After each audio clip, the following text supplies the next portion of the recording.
praying remnant can change everything. In Jeremiah 18, God spoke to the prophet Jeremiah and gave him a powerful and mighty word. He said, Jeremiah 18, beginning at verse 7, "If at any time I declare concerning a nation or a kingdom that I will pluck up and break down and destroy it, and if that nation concerning which I have spoken turns from its evil, I will relent of the disaster that I intended to do to it."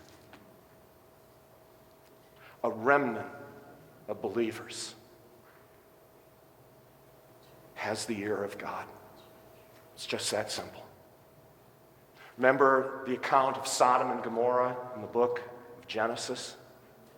When God came to Abraham and told him what lay ahead, Abraham pleaded with the Lord. He said, "Lord, if there are 50 people in the city who are still righteous before you, will you spare the city for the sake of 50? And God said, "Yes, I will." And Abraham said, "Well, what if there are only 40? What if, will you for the sake of 40 save the city?" And God said, "Yes, I will." And Abraham said, "Well, Lord, please don't think poorly of me, but if there are only 30, and if there are only 20, and finally, if there are only 10. And God said, "For the sake of 10, I will indeed save the city." You know how the story turned out. There weren't 10. There weren't even 5. But a remnant truly can make a difference.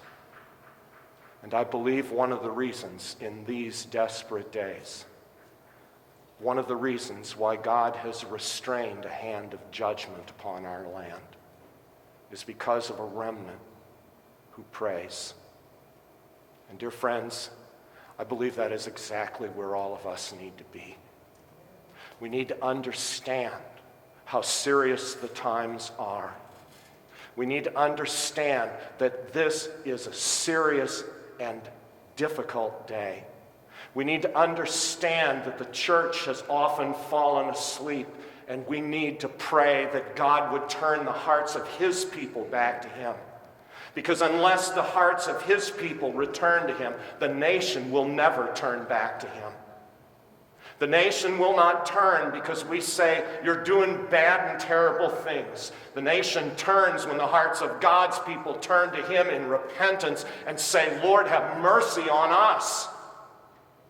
And a heart that is humble before God is a heart that God can use to change and motivate the hearts of others. And as we take him seriously and understand the critical nature of this hour, as we come before the Lord in constant prayer, recognizing that politics will not change the future, but prayer turns the nation around. And prayer is heard by God, who does incredible things. If the prayer of Elijah could turn Israel back from drought to fruitfulness, then the prayer of a remnant can change a land as well.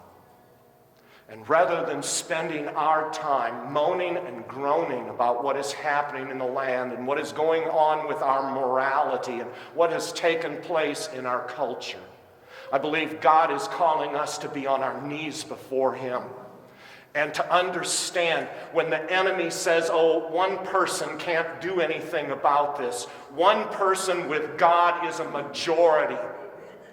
One person with the living God is one who is equipped with power to change the future. And I believe the Lord is calling us to take him seriously and take prayer seriously.